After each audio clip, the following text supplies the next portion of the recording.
27 जून 2025 रोजी विरगाव पोलीस स्टेशनच्या हद्दीमध्ये चिंचवाड शिवारात सद्गुरू नारायणगिरी महाराज यांचे आश्रम होते। त्या आश्रमामध्ये मोठा देवी माता मंदिराचं जे परिसर होतं त्या परिसरामध्ये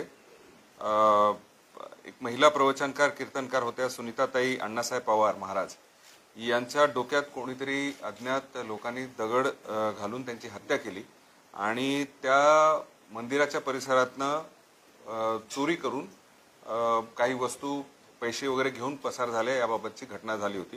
त्या अनुषंगाने तात्काळ तिथे गुन्हा दाखल करण्यात आला विरगाव पोलीस स्टेशनमध्ये। तपासाचे चक्रे हे केल्यानंतर आम्ही जवळपास 3 पथके तयार केले होते। Additional SP madam, PI LCB, police station in charge Virgaon हे सर्व त्या ठिकाणी त्यांनी तपास सुरू केला। सर्वात महत्त्वाचं म्हणजे फुटेज आम्हाला प्राप्त झाला होता आणि तो पहिला दुवा आम्हाला मिळाला आणि त्या अनुषंगाने तपास सुरू केला आणि त्या वर्णाच्या मिळते जुळते जे काही इसम आहेत त्यांचा रेकॉर्ड आम्ही तपासायला सुरू केले होते। तपास चालू असतानाच एक खबरीद्वारे आम्हाला माहिती मिळाली की त्या वर्णनाचा एक इसम गणेश भेळ सेंटर आहे महालगाव शिवारात तिथं उभा आहे अशी माहिती मिळाली।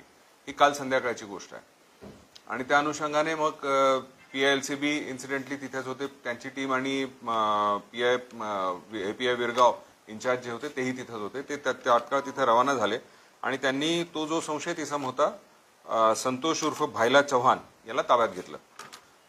त्याच्या अंगझडती घेतली मध्ये त्याच्यामध्ये काही संशयास्पद वस्तू मिळाल्या म्हणून त्यामुळे त्याला ताबडतोब ताब्यात घेऊन त्याला विचारपूस केली असता त्यांनी ते कबुली दिली।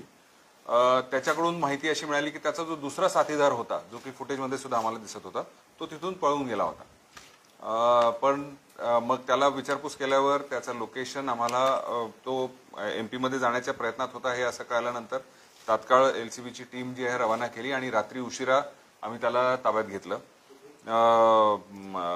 सेंधवा मला वाटतं MP च्या बॉर्डरवरच आपल्या हद्दीमध्ये घेतलं त्यांना। जे आरोपी आहेत ते आहेत संतोष उर्फ भाईला चव्हाण वय वर्ष 22 हा राहणारा अंचली तालुका सेंधवा जिल्हा बडवानी मध्य प्रदेश इथला आहे आणि त्याचा साथीदार अनिल उर्फ हाबडा नारायण बिलाला हा सुद्धा राहणारा अंचली सेंधवा जिल्ह्याचा मध्य प्रदेश येथील आहे।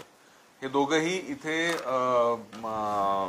शेतामध्ये शेतमजूर म्हणून काम करत होते आणि त्यांनी ह्या प्युअरली आतापर्यंत जो तपास मध्ये हे निष्पन्न झालेला आहे की चोरी करून तिथं त्यांना अशी एक त्यांची धारणा होती की तिथं सोन्याचे आभूषण वगैरे आहेत ते चोरून चोरी करण्याच्या उद्देशाने तिथं गेले।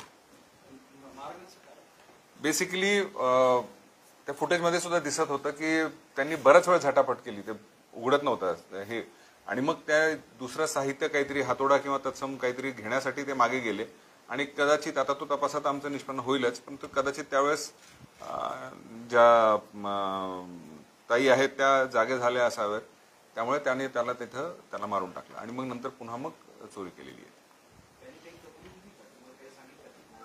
आतापर्यंत त्याच्याकडून आम्हाला जी चोरी गेलेला मुद्देमाल आहे त्यापैकी काही मुद्देमाल जो ह्याच्यात आहे मंदिरात आहे तो त्यांच्याकडून जप्त झालेला आहे आणि त्यांनी तो कबूल सुद्धा दिला। आतापर्यंत जो आमच्याकडे जे CCTVs आणि इतर ह्याच्यामध्ये चेक केलं असता त्यांचा काही रेकॉर्ड आपल्याकडे नाही आहे, परंतु मग MP मध्ये मध्य प्रदेशचा रेकॉर्ड सुद्धा आम्ही तपासू आणि त्यांच्यामध्ये काही गुन्हे आहेत का त्याच्याबद्दल तपास चालू आहे।